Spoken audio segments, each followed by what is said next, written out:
నిన్న పిఠాపురంలో జరిగిన జనసేన ఆవిర్భావ దినోత్సవంలో జగన్మోహన్ రెడ్డి గారు నా ఆస్తి కొట్టేశారు, నా సగం ఆస్తి, నా బియ్యం కూడా ఆస్తి కొట్టేశారు మొత్తం అని నిజాలు కనుక చెబుతూ వస్తారు త్వరలో అని ఏదేదో మాట్లాడారు. మొత్తానికి బాలినేని శ్రీనివాసరెడ్డి గారు ఈరోజు ఉమ్మడి ప్రకాశం జిల్లాకు చెందినటువంటి వైఎస్ఆర్ కాంగ్రెస్ పార్టీ నాయకులు వరుస పెట్టి మీడియాతో మాట్లాడుతూ బాలినేని శ్రీనివాసరెడ్డి గారిని అయితే ఏకి చాకిరీ ఒకేస్తూ ఉన్నారు. అసలు నీకు రాజకీయ జీవితం పెట్టింది ఎవరు? వైవి సుబ్బారెడ్డి గారికి బంధువనే కదా నిన్ను తీసుకెళ్లి రాజశేఖర రెడ్డి గారికి పరిచయం చేస్తే ఎమ్మెల్యే సీట్ ఇప్పించారు. ఎమ్మెల్యే అయి 5 సంవత్సరాలు 5 టైమ్స్ నిన్ను ఎమ్మెల్యే చేసింది ఎవరు? నిన్ను మంత్రి చేసింది ఎవరు? జగన్ కోసం మంత్రి పదవి వదులుకున్నాను, ఇది అబద్ధమే. రోషయ్య ముఖ్యమంత్రిగా ఉన్న నాలో నీవు మంత్రిగా కొనసాగావు. ఆ తర్వాత కిరణ్ కుమార్ రెడ్డి ముఖ్యమంత్రి అయ్యగానే నిన్ను పీకేస్తున్నారు అనే సమాచారం తెలుసుకొని నువ్వు బయటకు వచ్చి జగన్ దగ్గరకు వచ్చావు. జగన్ నీకు ప్రతిసారి ఎమ్మెల్యే సీట్ ఇచ్చారు, మంత్రి పదవి ఇచ్చారు. ఈ 5 టర్మ్స్ అటు రాజశేఖర రెడ్డి గారిని ఇటు జగన్మోహన్ రెడ్డి గారిని అడ్డు పెట్టుకునే కదా ఇంత సంపాదించావు. ఎట్లా మీ నాన్నగారు సంపాదించారు? ఆస్తులు అమ్మావా? చూపెట్టి మీ నాన్నగారు ఎక్కడెక్కడ సంపాదించారు, ఎక్కడెక్కడ అమ్మినావు నువ్వు?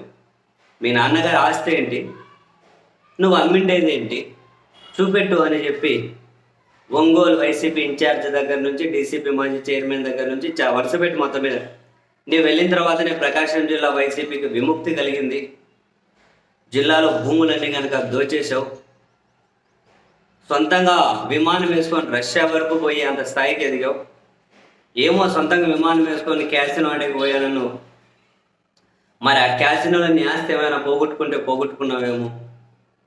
నువ్వెంత, నీ స్థాయి ఎంత, జగన్మోహన్ రెడ్డి గారి మీద నేరుగా విమర్శలు చేసేంత ఇంకొకసారి రిపీట్ అయితే మాత్రం మంచిగా ఉండదు. మరోసారి జగన్మోహన్ రెడ్డి గారి మీద అవాకులు చవాకులు పెరిగితే పరిస్థితి మాత్రం వైసీపీ చూస్తూ ఊరుకోదు అని చాలా ఘాటుగానే జిల్లాకు సంబంధించినటువంటి వైసీపీ నాయకులు మాట్లాడుతూ ఉన్నారు. Even YSR Congress party official Twitter హ్యాండిల్లో కూడా వాళ్ళు మాట్లాడినవన్నీ కూడా అంతే ఘాటుగానే పోస్ట్ చేస్తూ ఉన్నారు వరుసగా. సో ఆశ్చర్యం అనిపిస్తుంది, ఎట్లా నాయకులు అనబడే వాళ్ళు ఎట్లా ఉంటారు? 5 సార్లు ఎమ్మెల్యే, మంత్రి చేశారు 2 సార్లు. ఇన్ని అవకాశాలు ఇచ్చింది ఎవరు? గౌరవించింది ఎవరు? అసలు దేనికోసం ఇంత ఎంపర్లాడతారు? రాజకీయాలు ఉన్న వాళ్ళు ప్రతికూల పరిస్థితులు ఎదుర్కోలేరా? కేసులో ఇంకొకటి ఫేస్ చేయలేరా? అధికారం ఉంటే నా మీసాలు తిప్పుతారు, తొడలు కొడతారు. అధికారం లేకపోతే వీళ్ళు ఇంత బలహీనులా? తోపులు తుడుంకాన్ని అనుకున్న వాళ్ళు పిఠాపురం సభలో 2వ వరుసలో 3వ వరుసలో ఆ టీవీ ఛానల్లో 10 పైసలకు మనకి రాకుండా మాట్లాడే వాళ్ళ పక్కన కూర్చొని అటెన్షన్తో కూర్చోవలసిన పరిస్థితి వచ్చింది. ఎక్కడ గౌరవం, ఎవరు గౌరవం? అసలు ఏంటో అసలు నిజంగా ఆశ్చర్యం అనిపిస్తుంది. నాయకులు అనబడే వాళ్ళు ఈ విధంగా ఎట్లా ఉంటారు, ఇట్లెట్లా మాట్లాడగలుగుతారు? అంటే అధికారం కోసం ఇంత వెంపర్లాట ఉంటుందా? ఏమో మరి. మనకు కానీ ఎప్పుడైనా అధికారంలో కీలక మనము భాగమైతే అప్పుడు ఎవరు తెలుస్తుందేమో మరి. ఎంత భాగమైతే ఏంది అబ్బా స్వామి, ఇంత దారుణంగా ఉంటారా అధికారంలో లేకపోతే మనుషుల ప్రవర్తన? అందరూ అట్లా లేరుగా. కొందరి మనుషులు అఫ్కోర్స్ లేండి. బాలినేని శ్రీనివాసరెడ్డి గారు వైసీపీలో ఉన్నప్పుడు కూడా అలకల స్టార్ అని చెప్పి అప్పుడుగానే ఆయన ముద్దుగా పిలుచుకునేవాళ్ళు అలకల స్టార్ అని. ఎప్పుడూ అలుగుతూ పోతుండ్రి. అంటే ఇక్కడ హైదరాబాద్కి వచ్చేయాలి, ఆ జింకానాలో ఆడేయడం ఒక క్లబ్లో ఉండాలి. మళ్ళీ ఎవరెవరు వైసీపీ వాళ్ళు ఆయన ఓదార్చాలి, పిలుచుకెళ్ళాలి. మళ్ళీ ఒంగోలు అలగాలి, హైదరాబాద్కు బయలుదేరాలి. ఆ విజయవాడ దగ్గర అక్కడ ఇక్కడ ఆయన అడ్డుకోవాలి, హోటల్కి పిలుచుకెళ్ళాలి, మాట్లాడాలి, మళ్ళీ బొచ్చగించాలి, మళ్ళీ ఎన్నికి పిలుచుకురావాలి. ఇది ఒక పెద్ద యజ్ఞంలా సాగుతూ పోయింది.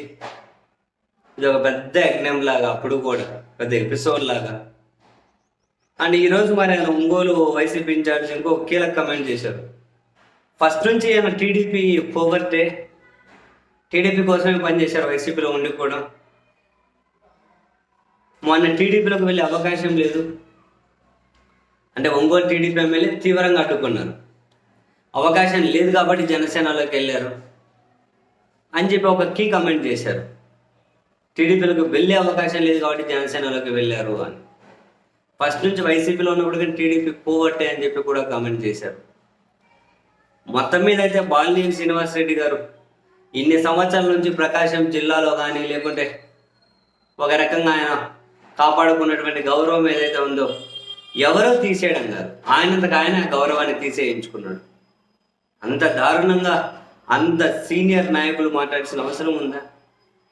అసలు ఏంటో వీళ్ళ బాధ ఏంటో అర్థం కాదు చాలాసార్లు నిజంగా.